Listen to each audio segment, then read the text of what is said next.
Hechos 2, el evangelista nos narra lo ocurrido en el día del Pentecostés, 50 días después de la resurrección de Jesucristo.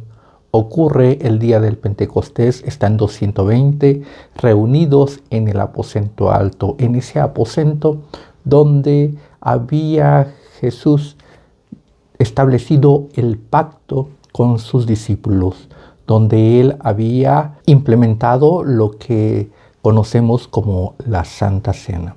Ahí nuestro Señor Jesucristo había establecido ese principio del pacto. En el Antiguo Testamento había un pacto que Dios había establecido con su pueblo.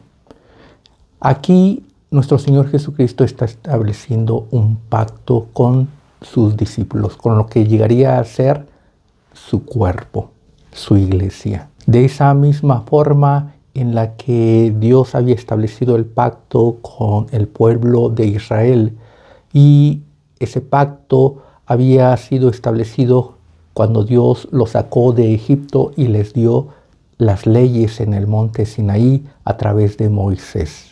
Cuando Dios establece esas leyes, cuando Dios da esas leyes al pueblo a través de Moisés, comienza la historia del pueblo de Israel. Comienza Dios a guiar, a dar posesión, a bendecir, a actuar sobre este pueblo de Israel. De la misma forma, el nuevo pacto establecido por nuestro Señor Jesucristo va a guiar, va a establecer a su pueblo, que de esta forma se le llama la iglesia, su cuerpo, a aquellos que vino a salvar, que vino a conducir al reino de los cielos. Entonces, en este nuevo pacto se trata de la conducción de la iglesia. En el antiguo pacto fue la conducción del pueblo de Israel a la tierra prometida, a su establecimiento, al cumplimiento de esas promesas dadas a ese pueblo. Pero ahora se trata de la conducción de Jesucristo, de su pueblo, a la tierra prometida. Nuestro Señor Jesucristo va a conducir a su iglesia, a su pueblo, a su cuerpo, a la presencia del Padre Celestial, a recibir las promesas del Padre, a recibir todo lo que es de Jesucristo. Entonces este pacto establecido por Jesucristo comienza ahí en ese aposento alto, momentos antes de ser llevado a juicio, ser crucificado, morir y resucitar. Y entonces habían transcurrido 50 días de ese instante de la resurrección.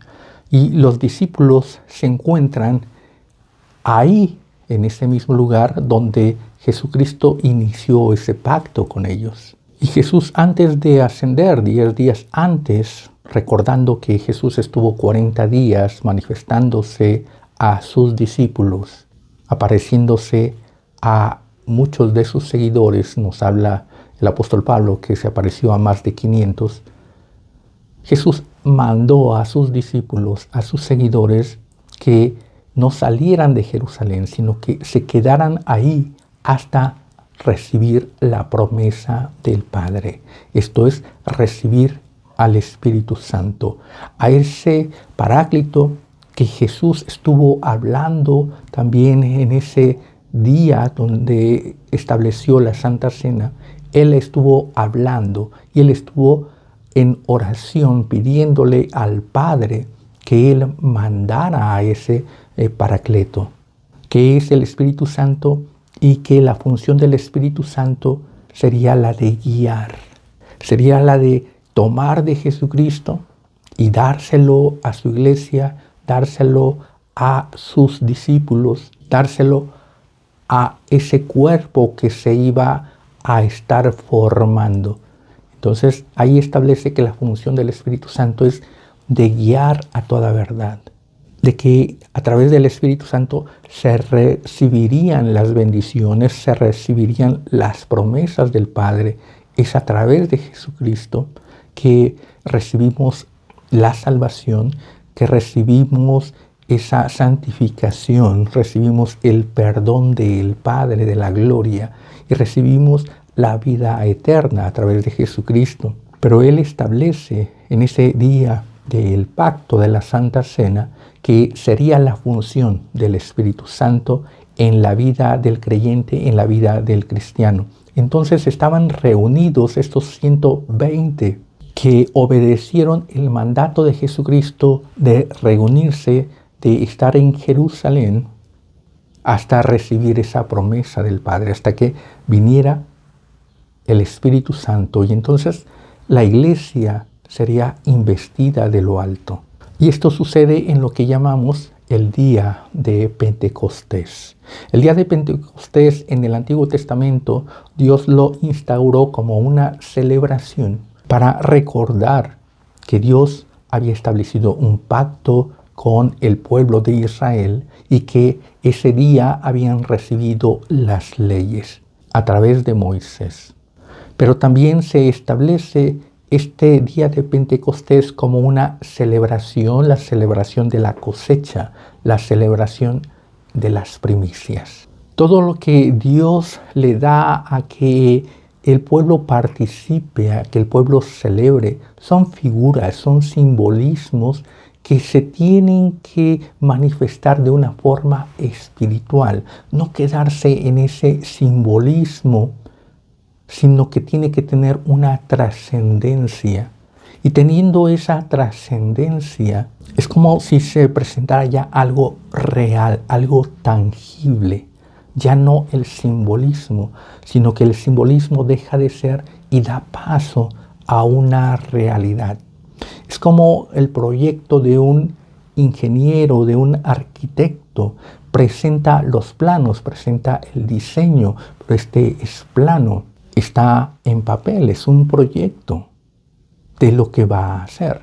Pero cuando se realiza la estructura, cuando se realiza esa construcción, entonces el plano toma ya el sentido real. Cuando está en la construcción, se están enfocando en los planos para la construcción. Pero una vez que está construida, entonces el enfoque ya es en la construcción. Esta es la forma en la que Dios actúa. Da los tipos, da los modelos que van a ser hechos de una forma real. Entonces, lo que esa ley produjo, esa ley dada a Moisés produjo en el pueblo de Israel, se llama Jesucristo. Jesucristo es ese producto, porque Jesucristo es el que cumple toda la ley. Es como ese diseño de un plano.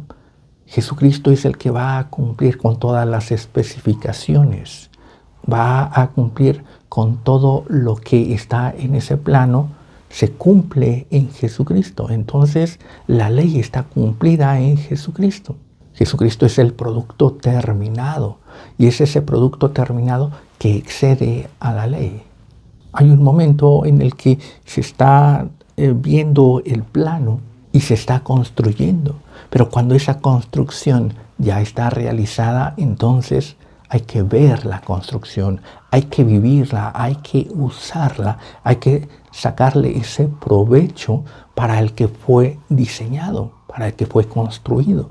Entonces Jesucristo es esa primicia, ese fruto de la ley, por la razón de que cumple con todas las especificaciones, da cumplimiento a la ley. En Jesucristo se cumple. Él es el Hijo de Dios, el Verbo hecho carne.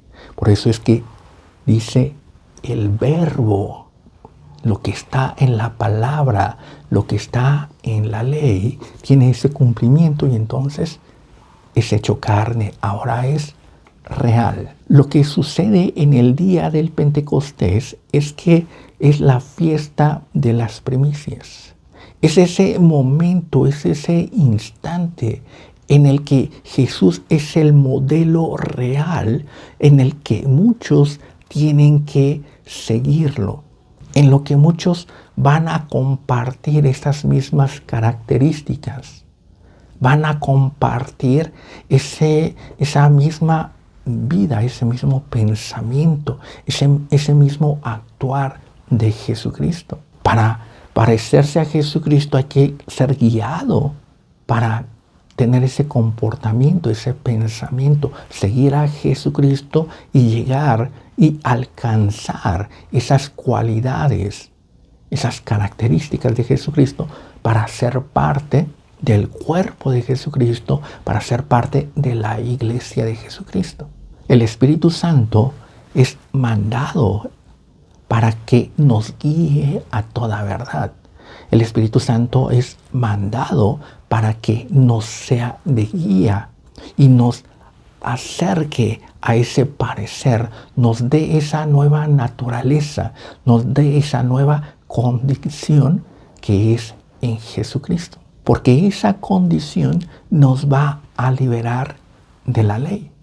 Porque por la ley somos muertos, entonces nos viene a liberar. Nuestro Señor Jesucristo nos vino a liberar de la ley. Él fue liberado de la ley, habiendo cumplido la ley y en esa resurrección. Pero a eso nos tiene que conducir el Espíritu Santo para ser liberados de la ley. Porque estábamos en nuestros pecados, en nuestros delitos, encerrados en esa ley. Pero Jesucristo nos vino a libertar, nos vino a dar esa liberación. Y entonces se manifiesta el Espíritu Santo. En este día del Pentecostés nos dice que estaban todos reunidos en este día del Pentecostés y del cielo vino un estruendo como de un viento recio, como de un viento fuerte. La forma en la que Dios actúa es que nos da un modelo, que nos da un tipo que se va a extender. Esto se hace en la producción, esto se hace en la industria. Se tiene primero un modelo del cual se va a producir muchos. Se va a copiar ese modelo y se va a reproducir y se va a hacer una grande cantidad de productos. Un árbol lo hace de forma natural. Un árbol crece y comienza a producir frutos. Y este árbol se planta en otro lugar y va a producir los frutos. Es la forma en la que se va a producir una gran cantidad. Entonces, lo que Dios va a establecer son los tipos, va a establecer las formas, va a establecer, en este caso, la función del Espíritu Santo en la vida del creyente, en la vida del cristiano. ¿Cuál va a ser su operación y cuáles van a ser los efectos en el creyente? Primero viene del cielo un estruendo fuerte. Esto va a marcar un parteaguas, porque partimos de la circunstancia de que Dios guardó silencio en ese periodo intertestamentario. Malaquías fue el último profeta al que Dios le habló y en el cual se escribieron las profecías, se escribieron los mandatos de Dios, la palabra de Dios. Entonces hubo un periodo hasta antes de Jesucristo de 400 años en el que no hubo palabra de Dios. Y no hubo esa palabra de Dios porque esa ley ya tenía que cumplirse. Para que algo tenga que cumplirse, llega un momento en el que dice, hasta aquí. Cuando un arquitecto o un ingeniero se sientan a elaborar un plano, llega un momento en el que dice, el plano ya está terminado, entonces pasemos a la construcción. Ese periodo intertestamentario es donde se pasa a la construcción. Entonces el verbo es hecho carne de la palabra de Dios, de la voluntad de Dios, llamado Antiguo Testamento. Se pasa ya a una realidad, el verbo hecho carne, el que cumple la palabra de Dios, el que cumple la voluntad de Dios. Pero estamos hablando de ese silencio que ocurrió. El Espíritu Santo es el que va a marcar que es el rompimiento de ese silencio. Es el rompimiento donde Dios va a comenzar a hablar al hombre, pero va a hablar a través del Espíritu Santo. Va a hablar a las personas, va a hablar a la mente, al corazón del hombre, pero va a romper ese silencio de Dios y va a comenzar a guiar. El proyecto de Dios ahora es que la persona de Jesucristo sea copiada por los discípulos, por los creyentes, y lleguen a ser como Jesucristo, lleguen a ser como su Maestro, lleguen a ser hijos de Dios. Ese producto que es Jesucristo, en ese nacimiento espiritual, sea duplicado en muchos creyentes, en muchos hermanos. Para esto tiene que actuar en las personas. Para esto tiene que actuar en los seguidores, en aquellos que creen. Entonces comienza a actuar en aquellos que han creído en Jesucristo y que le han obedecido y que están en esa espera de ser guiados, de ser enseñados, de tener esa transformación y tener ese nuevo nacimiento que habló nuestro Señor Jesucristo. Es el Espíritu Santo el que ahora va a transferir esa vida de Jesucristo a la vida del creyente, a la vida del cristiano. Entonces se manifiesta de esta forma, con un estruendo muy fuerte. Ese estruendo significa que la palabra de Dios, que la acción del Espíritu Santo tiene que ser interna, no tiene que ser de forma externa, sino que tiene que entrar.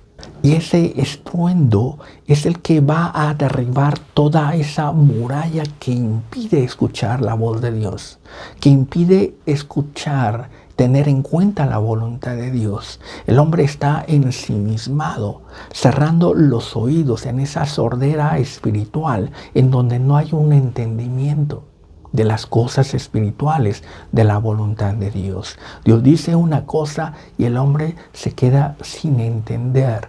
La palabra de Dios no entra en el hombre, en las personas. El Espíritu Santo va a actuar en aquellos en el que las barreras son derribadas, en el que esas murallas son derribadas. Para entrar a la tierra prometida tuvieron que ser derribadas esas murallas de Jericó. Este es el momento en el que el Espíritu Santo derriba esas murallas de Jericó y entonces el hombre comienza a caminar, el creyente comienza a caminar. Para ser guiados hay que moverse. Viene el guía, dice el momento preciso en el que hay que moverse. El estruendo fuerte derriba las murallas de Jericó y es momento en el que el pueblo comienza a caminar. Es el momento en el que la iglesia comienza a caminar, comienza a moverse. Moverse en ese sentido, en el movimiento de Jesucristo, en el Espíritu de Jesucristo, en la obra de Jesucristo. Cuando nosotros no tenemos ese movimiento, no tenemos ese crecimiento, es porque estamos detenidos por esas murallas de Jericó y es necesario que el Espíritu Santo venga y derribe esas murallas para podernos mover. Aquí está faltando algo, nos está faltando la obediencia, nos está faltando creer verdaderamente en Jesucristo, porque el Espíritu Santo va a actuar en aquel que cree y el que cree le va a obedecer. Muchos tienen la palabra de Dios, muchos han leído la Biblia, desde ateos, satanistas, hechiceros. El hombre en general tiene conocimiento de la palabra de Dios, tiene conocimiento, si no la ha leído, tiene conocimiento de algunas frases, de algunos pasajes.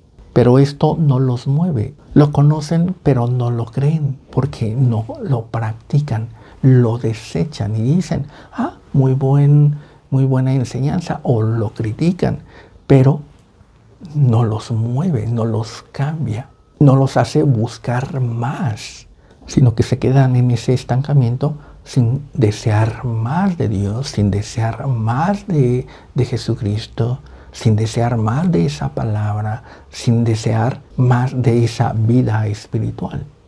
El verdadero creyente es el que desea más, desea que esas promesas de Dios se hagan realidad en su vida. Desea llegar a esa presencia del Padre. Desea tener esa restauración. Desea vivir esa verdadera salvación, esa verdadera transformación. Por eso tiene esa esperanza y espera ser guiado hasta el cumplimiento de todas las cosas en su vida. El verdadero creyente, el verdadero cristiano sí está esperando que esas murallas de Jericó sean derribadas para poder pasar, para poder tener la tierra prometida, para poder tener esa vida prometida, esas bendiciones de Dios que Jesucristo predicó, que Jesucristo enseñó en el Evangelio. La segunda característica y acción del Espíritu Santo en el creyente es que va a manifestar esas lenguas como de fuego que se posan en los que están sentados, en los que están ahí reunidos, en los que están ahí congregados. Esta acción es importante porque ya nos está hablando primero que hubo ese rompimiento de las murallas, de lo que impedía el pasar a la tierra prometida. Debemos de entender que el pueblo de Israel venía de esa cautividad, de esa esclavitud en Egipto. Pero el pasar el Jordán es pasar a una tierra prometida, dejar toda esa vida de esclavitud y pasar a poseer. Es una nueva vida, es una nueva naturaleza, la esclavitud y la libertad. Cuando viene el Espíritu Santo, rompe con esa esclavitud, rompe con esa muralla que está impidiendo la libertad. Pero una vez rota esa muralla, entonces uno entra en la libertad. Uno está viviendo en ese estado de tinieblas, de sombra, de muerte. Cuando estamos en el pecado, en el mundo, estamos bajo ese yugo de las tinieblas, ese imperio de la muerte. Pero es por Jesucristo que dejamos ese imperio de la muerte, nos dice Colosenses 1:13, el cual nos ha librado de la potestad de las tinieblas y nos ha trasladado al reino de su amado Hijo en quien tenemos redención. Ese día del Pentecostés, cuando el Espíritu Santo se manifiesta, es cuando entonces la iglesia deja estar bajo la potestad de las tinieblas, va a dejar de estar en ese reino de las tinieblas y ser trasladado al reino de Jesucristo. Por eso es que es esa manifestación de las lenguas de fuego que se posan sobre los que están ahí reunidos esperando la promesa del Padre.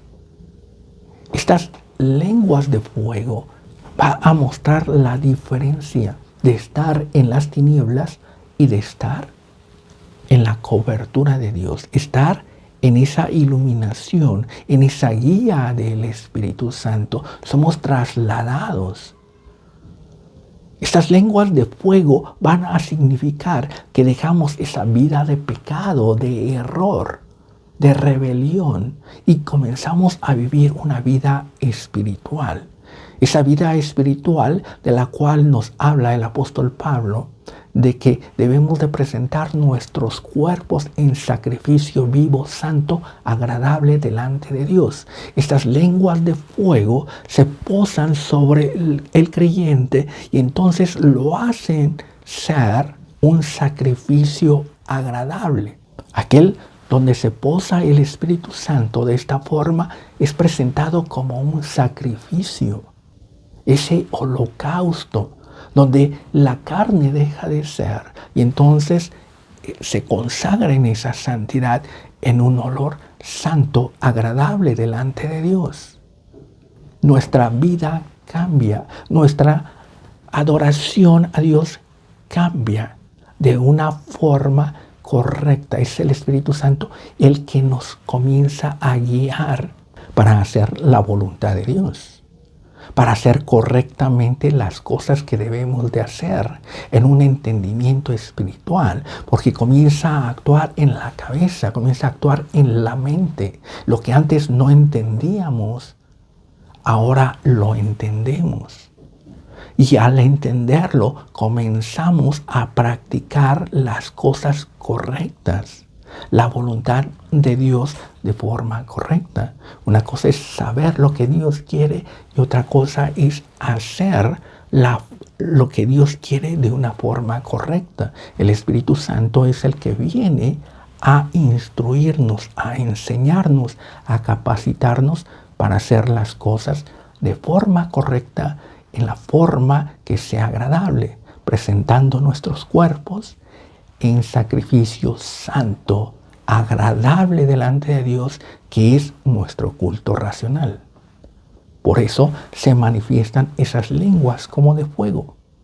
Dejamos la vida de pecado, dejamos esos pensamientos carnales y comenzamos a actuar en una vida espiritual, en esa transformación, esa renovación de la mente, donde el Espíritu Santo se posa en cada uno, presentándonos en ese sacrificio de olor fragante delante de Dios. La tercera función del Espíritu Santo es que va a repartir esas lenguas, que va a hacer hablar a cada uno en diferentes lenguas o según el Espíritu Santo da a que hablen. El Espíritu Santo se va a manifestar como aquel que mantiene el orden. Y es aquel que mantiene en orden al hombre. Esto hay que entenderlo. Es el que mantiene el orden en el hombre. Estamos acostumbrados a que nosotros decimos qué es lo correcto y qué es lo incorrecto. El Espíritu Santo es el que nos viene a decir qué es lo correcto. Él viene a establecer las cosas de forma correctas y ordenadas. Él va a mantener el orden. El hombre no le va a decir a Dios qué es lo que debe de hacer, sino que es Dios el que dice al hombre lo que va a hacer. Entonces, al Espíritu Santo establecer el orden, Él establece los límites. No es el hombre el que va a limitar a Dios, sino es Dios el que va a limitar al hombre. Y es el que va a limitarlo, pero es también el que lo va a hacer crecer. Es el que va a romper los yugos. Dios da el crecimiento. Entonces Dios va estableciendo los límites día a día. Por eso es que Él va llenando. Y nos va llenando de su voluntad. Nos va llenando de amor, de paz, de gozo, de fe. Tenemos esa plenitud, tenemos esa llenura. Porque nos va haciendo parecer cada vez más a Jesucristo. Y al ser más como Jesucristo, comenzamos a hablar de Jesucristo. El mensaje deja de ser el yo, deja de ser esta persona y se centra el mensaje en Jesucristo, en aquel que nos salvó, en aquel que dio su vida. Deja de ser el yo y comienza a hablar, a manifestar a Jesucristo. Por esa llenura, comienza a llenarnos de Jesucristo, comienza a llenarnos de esa persona de Jesucristo. Comenzamos a actuar más como Jesucristo, a pensar, a actuar más como Jesucristo y dejamos de lado el yo. Este es el significado de la llenura. Somos más llenos de Jesucristo. Nuestras acciones, nuestras actitudes, nuestros pensamientos, nuestras palabras se parecen más y cada vez más a Jesucristo. Y entonces estamos representando ya a Jesucristo. La obra del Padre es una realidad. El modelo que es Jesucristo fue trasladado ahora a nosotros y ahora nosotros somos un producto, somos hijos de Dios. Somos como Jesucristo. Entonces ya somos del cuerpo de Jesucristo. Ya somos de ese pueblo santo. Es como si el Espíritu Santo ahora se dedicara a ver el plano de Jesucristo y pasarlo a nosotros. Ver de Jesucristo y pasarlo a nosotros. Ver el amor de Jesucristo, tomar ese amor y pasarlo a nosotros, que nosotros podamos tener ese amor de Jesucristo, ver esa parte de Jesucristo, tomarla de Jesucristo y dárnosla a nosotros, y entonces nosotros vivir esa paz de Jesucristo, vivir esa sabiduría de Jesucristo cuando Él la toma y la pone en nosotros, ese entendimiento de Jesucristo, esa obediencia de Jesucristo. Entonces el Espíritu Santo está tomando de Jesucristo y trasladándolo a nosotros, haciéndonoslo saber, y que nosotros podamos actuar ahora como Jesucristo. De esta forma ya estamos preparados a ser representantes de Jesucristo, a ser testigos de Jesucristo, a llevar la palabra a otras personas. Y al igual que en ese momento, en el estruendo, donde Él derriba esas murallas de Jericó que nos impiden avanzar, nos impiden pasar del reino de las tinieblas al reino de la luz, que nos impiden pasar de ser una simple creación a ser un hijo de Dios. Ahora, el Espíritu Santo, cuando está completando, cuando está ejerciendo, manifestando esa llenura en el creyente, llega el momento en el que Él rompe esas barreras, en el que solamente nos hemos enfocado en nosotros mismos, hemos visto por nosotros mismos. Y ahora es momento de dar el mensaje a las naciones. Es el momento de salir de nosotros mismos. Es el momento de dejar al Padre, a la Madre. Así como Jesucristo, llega el momento en el que debe ya de ejercer un ministerio, predicar ese evangelio de salvación, ese arrepentimiento, el perdón de Dios, el volver a Dios.